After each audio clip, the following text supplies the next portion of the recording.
What's up, you guys? It has been a long time.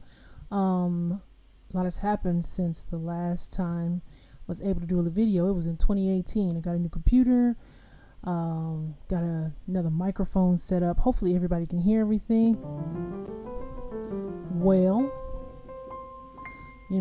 so hopefully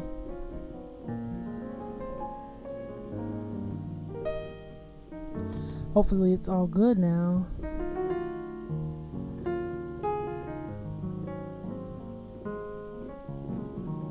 Okay, so for today's lessons, you see I got my notes up here, my numbers up here.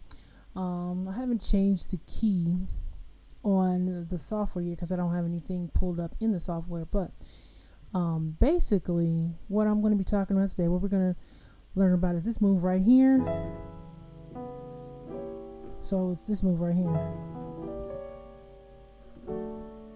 That's the whole crux of what we're going to be doing today. Now, I got that from Alain Merville. He did a cover of it as well.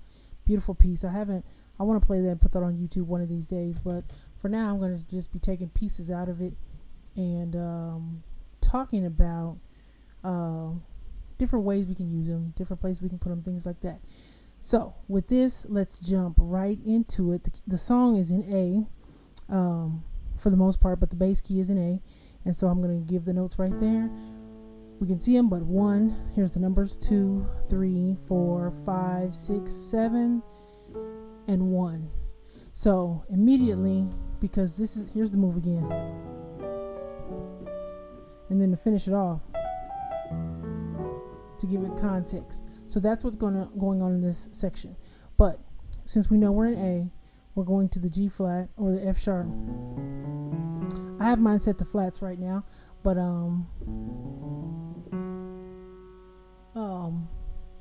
anyway, I was going to change it, but I'm not going to do it.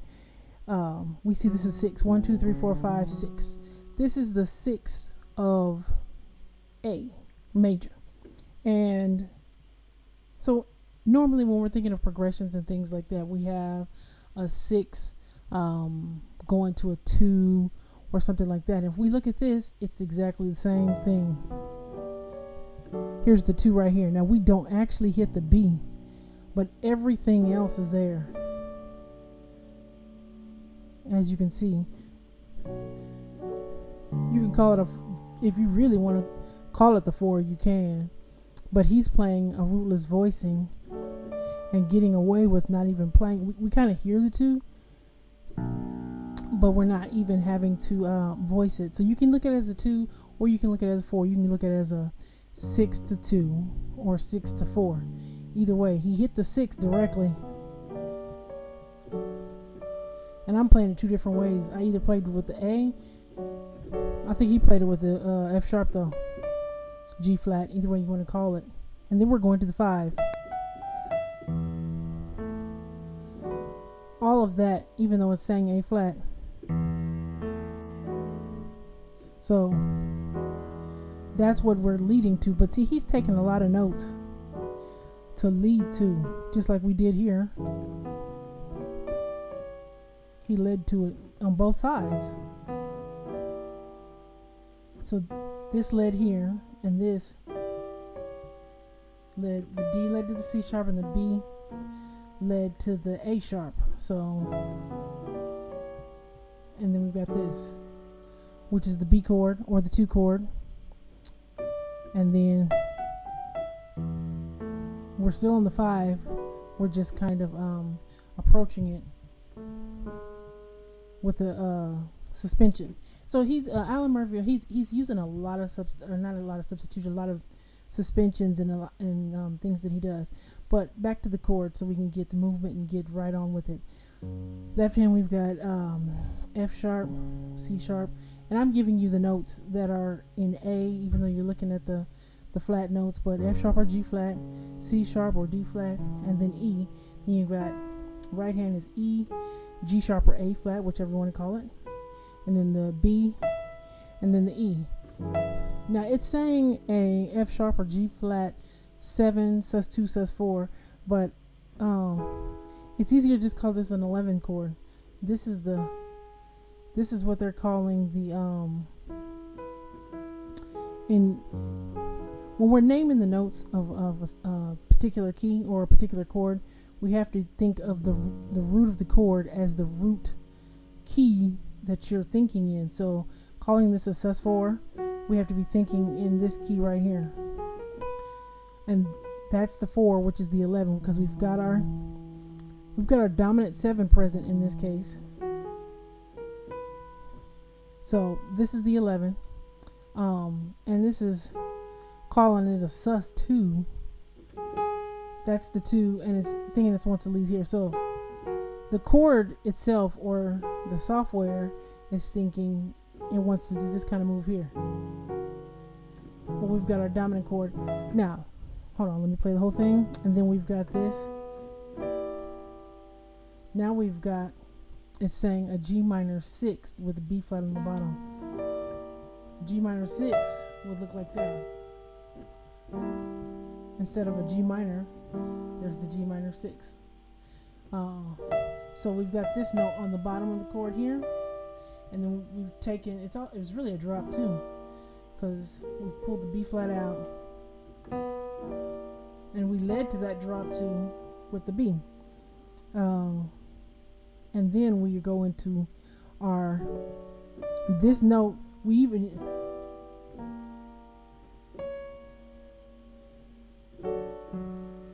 this note is leading us. So we were on this chord, and then we're leading to the B. That's the one we would expect. But we're using this note as the leading tone, even though we don't even hit the whole chord, because we don't have the B in the chord, right? And then you've just got a nice little roll up.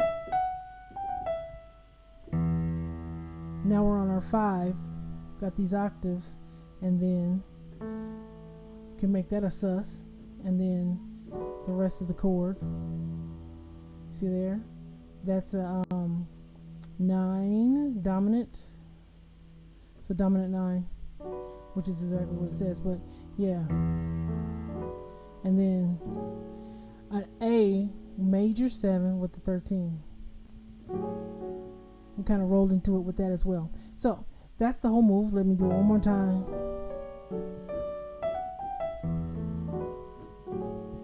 And it's going to the 1. So we've got 6, 2, 5, then to the 1. And as you can see, this 1 is really spaced out. So let me do something like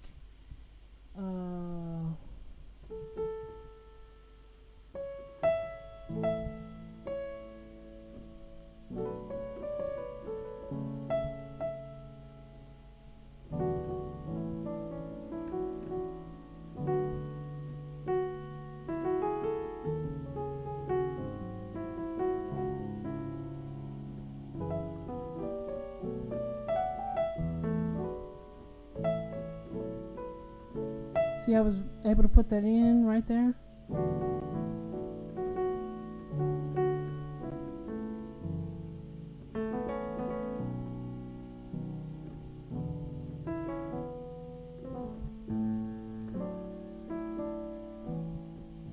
Something real simple. So I just did the whole thing of Jesus Loves Me. Not the whole, what is that? The hook, not the hook, that's the verse.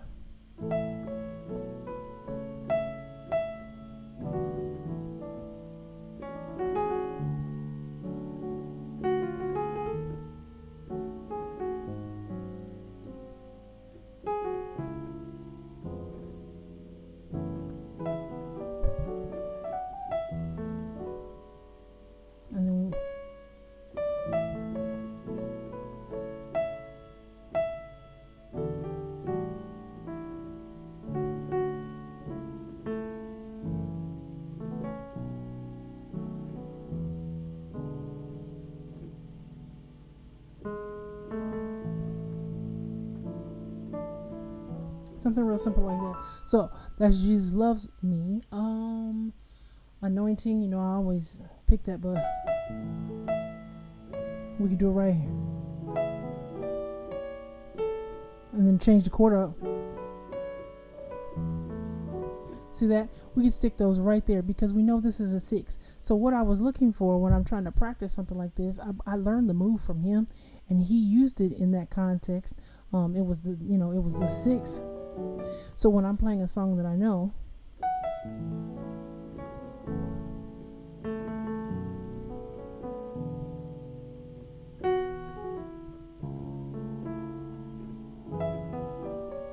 see, I'm back to the 6. I know I'm on this chord right here, and I know I'm going to this 6. So I'm thinking, okay, how can I get this in here? And then, sure enough, the next thing is a 2. So I'm looking for places that I can put things in that are using the same function. It's great to learn a lot of stuff from YouTube. This is YouTube that I'm on, but the thing is, make sure when you're learn the function of what's happening. It's good to see what's on the staff. It's good to see the note names. It's good to see the hands. It's good to see the placements, the voicings. All those things are valuable, but you can learn all of that and still miss the function and not even know how to take it and put it somewhere else. So a lot of what's going to be happening on this channel now that I'm back, as usual, we're going to be talking about the function of things. So the numbers are very important because I want you to see this while I'm talking about the function. We know that the 6th chord is minor in a key. How do we know this? 1 is major, 2.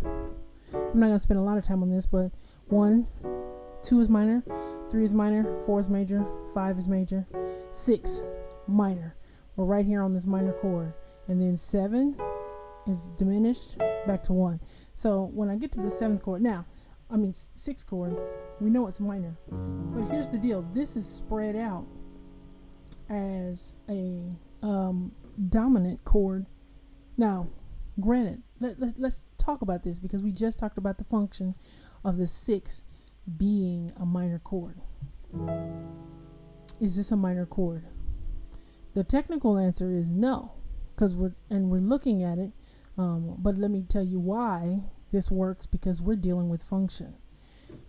If we thought in the key of B minor, this is another reason it's important to know all of your keys. B minor. Let's look at B minor notes real quick. This is B minor. It's a relative of D major. They use the same notes. So if we were in B minor, 1, 2, 3, 4, 5. 5 would be, look at this F sharp. And in B minor, the F sharp is, since it's a 5, it's dominant. The 5 chord is dominant. We know this. So what's happening here when we're back to our song that's in A? When we're in A, even though this is the 6th chord in A, this also happens to be the 5 of B minor. So this is a dominant chord, and in this instance, since we're using it to take us to the 2, it's a secondary dominant. And special note, the notes that are being used, let's go deeper into why this actually works.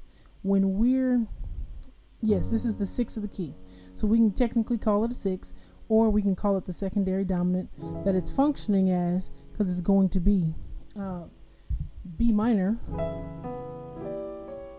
This is just a passing chord to that B minor, right?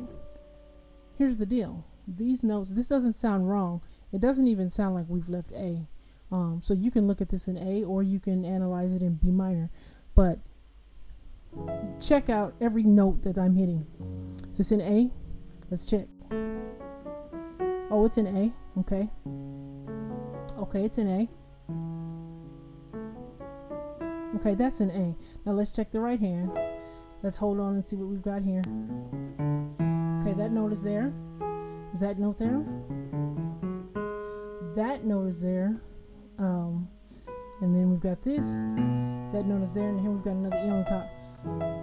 So even though we're thinking about this in maybe B minor for a split second, this fullness of this chord diatonically fits in the key of A. All of these notes fit and belong to the A major scale, as we just saw. We're using them over the F dominant. This is the dominant chord, but it leads us to this B. So it can sound real pretty. If we did a dominant chord, just a regular one, this chord doesn't fit in A as strongly. I mean, you could say you could do or either one.